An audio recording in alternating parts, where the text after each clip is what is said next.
Hello students, मैं हेमलता सिंह आज आपको कक्षा 11 के अध्याय 3 को पढ़ाऊंगी, जिसका नाम है डाटा निरूपण। तो डाटा निरूपण करने के लिए जो है कंप्यूटर में जो डाटा जो है भेजा जाता है, डाटा का संचार जो है विद्युत सिग्नल के माध्यम से किया जाता है। और ये विद्युत सिग्नल दो प्रकार के होते हैं, एनालॉग सिग्नल और डिजिटल सिग्नल। तो एनालॉग तरंगों को हम जो है जैसे ध्वनि तरंगे वगैरह है, ये सब जो है एनालॉग तरंगे हैं, इसको हम इस तरह से रिप्रेजेंट करते हैं। जबकि डिजिटल सिग्नल है, डिजिटल तरंगों को हम इस तरह से करेंसी 1 या 0 स्थिति के द्वारा निरूपित करते हैं। 1 हुआ, ये 0 हुआ, इस तरह से। और ये एनालॉग तरंगे हैं, लगातार परिवर्तित होती, कभी 0 हुई, कभी माइनस हुई, इनका मान हमेशा बदलता रहता है। तो ये जो कंप्यूटर में जो डाटा होता है, जो भी हम डाटा को इनपुट करते हैं, तो ये कीबोर्ड के द्वारा ये डाटा जो है बाइनरी फॉर्म में बदल दिया जाता है, बाइनरी कोड में परिवर्तित होता है। और जब क्रियाएं की जाती हैं, क्रिया होने के बाद डाटा जो है डिजिटल रूप में फिर से जैसा आपने डाटा इनपुट किया रहता है, आउटपुट के रूप में वो आपको दिखता है। तो कीबोर्ड जो है उसे डिजिटल रूप में जो है बाइनरी रूप में परिवर्तित करता है।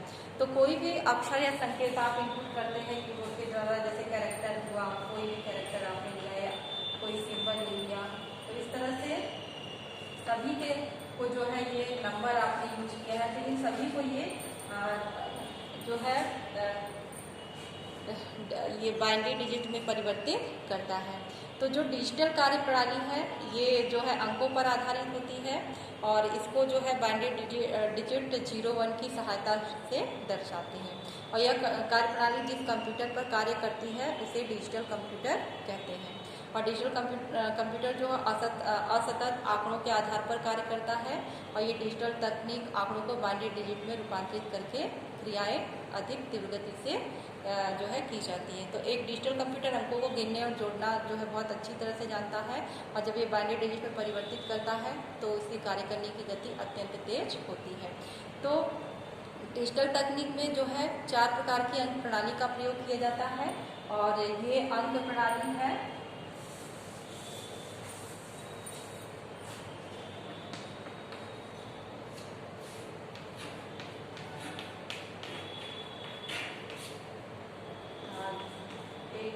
जो है आपकी बाइनरी अंक प्रणाली,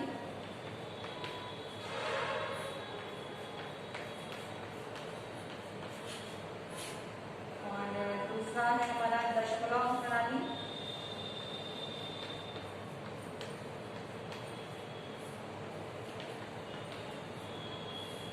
अंक प्रणाली। तीसरा है ऑक्टल अंक प्रणाली,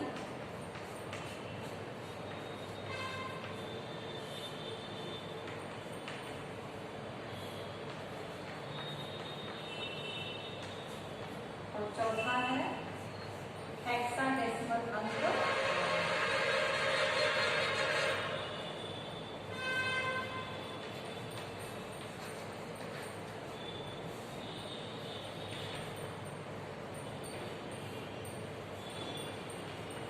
हेक्साडेसिमल अंक प्रणाली।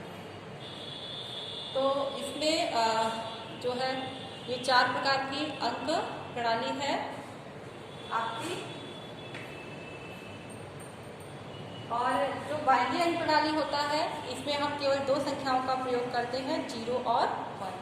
तो 0-1 का प्रयोग करने से इसका आधार जो है हम केवल 2 ही संख्याएं 0 और 1 का प्रयोग करते हैं।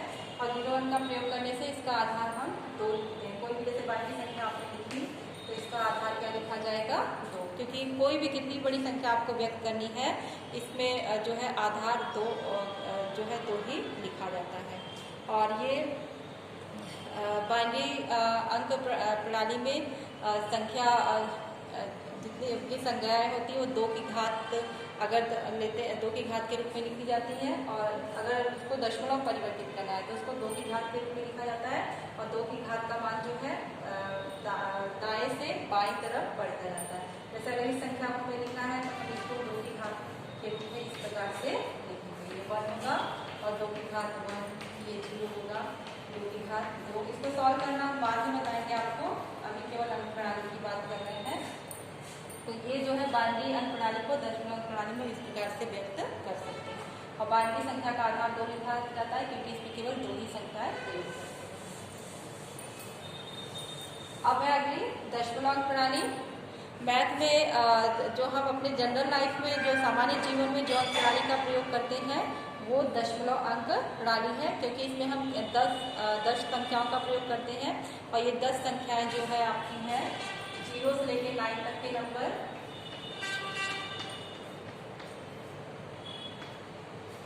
6, 7, 8, 9। अब इसकी खासियत ये होती है कि इन्हीं 9 नंबर को लेके बड़ी से बड़ी संख्या जो है बनाई जा सकती है, छोटी से छोटी संख्या बनाई जा सकती है, संख्याओं के कई कॉम्बिनेशन बनाए जा सकते हैं। कुछ भी 1, 2, 3, 4, 5, 6, 7, 8, 9, 10 टोटल 10 संख्याएं हैं, इसीलिए इस संख्या का आधार हम 10 लिखते हैं। जैसे एक दशमलव संख्या इस तरह से है, इसका आधार हम जो है 10 लिखेंगे। तो मतलब जिस अंक प्रणाली में जितनी संख्याओं का प्रयोग करते हैं उसका आधार उतना ही लिखा जाता है। और इसमें जो है पहला अंक जो है इकाई के मान को, दूसरा दहाई के मान को, तीसरा जो है सैकड़े के मान को प्रदर्शित करता है। और इनकी स्थितियां बदलने पे संख्या का मान भी परिवर्तित जो है हो जाता है।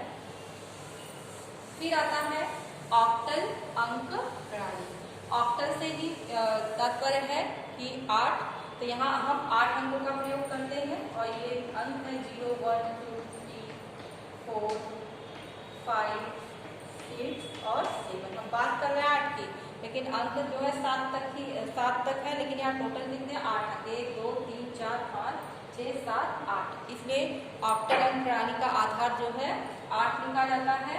और जब हम ऑक्टल संख्या लिखते हैं तो उसमें कभी भी जो है 8 और 9 का प्रयोग नहीं किया जाता है। अगर ऑक्टल संख्या आप जैसे 453 लिखा है आपने, तो ये ऑक्टल संख्या हो सकती है, लेकिन अगर आपने लिखा 489 या समथिंग, तो ये जो है गलत होगा, ये ऑक्टल संख्या नहीं, क्योंकि हम 8 और 9 का प्रयोग यहाँ नहीं करते। जितनी भी संख्याएं बनेंगी 0 से लेकर 7 तक के नंबरों का ही प्रयोग करके बनता है।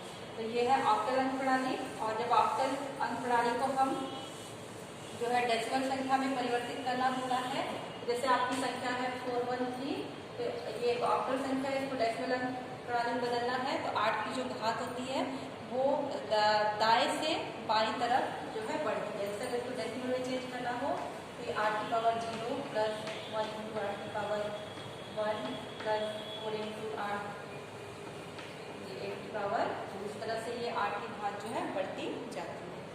फिर अगला है हेक्साडेसिमल अंक प्रणाली। हेक्सा मतलब 16, तो यहाँ पे हम 16 संख्याओं का प्रयोग करते हैं और ये 16 संख्याओं में जो संख्या होती है 0 से 9 तक के नंबर तो दशमलव अंक प्रणाली जैसा ही लिखा जाता है, लेकिन यहाँ पे 10 के लिए A, 11 के लिए B, 12 के लिए C, 13 के लिए D, 14 के लिए E और 15 के लिए F लिखते हैं। जैसे ये देखिए, ये बाकी दशमलव प्रणाली में संख्या है हमारी 1, 2, 3, 4, 5, 6, 7, 8, 9, 10, 11, 12, 13, 14, 15। ये तो दशमलव संख्या हो गई आपकी।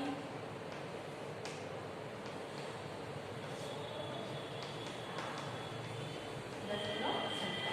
अब हम हेक्साडेसिमल संख्या अगर यही लिखते हैं,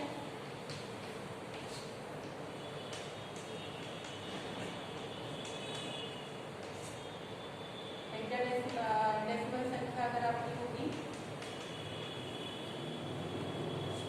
तो यहाँ पे 1 की जगह 1 ही लिखेंगे, 2 की जगह 2, 3 की जगह 3, 4 की जगह 4, 5, 6 की जगह 6 लिखा जाएगा, 7 की जगह 7, 8 की जगह 8 होगा, 9 की जगह 9 ही रहेगा। लेकिन यहाँ से बदल जाएगा, 10 के लिए आप हेक्साडेसिमल में A लिखेंगे, 11 के लिए B लिखेंगे, 13 के लिए C, 14 के लिए D, 15 के लिए E और 16 के लिए F लिखेंगे। तो इस प्रकार से हम जो है हमारी 4 प्रकार की संख्या पद्धति है और हेक्साडेसिमल संख्या का आधार जो है 16 लिखा जाएगा। जैसे हमारी संख्या है 5, 8, तो ये एक हेक्साडेसिमल संख्या, इसे बताने के लिए इसका आधार जो है 16 लिखा जाता है। और इसको भी जब डेसिमल संख्या में परिवर्तित करना होता है तो इसकी भी घात जो है दाएं से बाएं तरफ बढ़ती जाती है। जैसे अगर आप इस तरह से इसको परिवर्तित करना है 6 फिर 8 × 6⁻1 प्लस 5 × 6 ये परिवर्तन आपको बताएंगे आगे, अभी केवल संख्या पर। तो ये थी चारों प्रकार की अंक प्रणाली।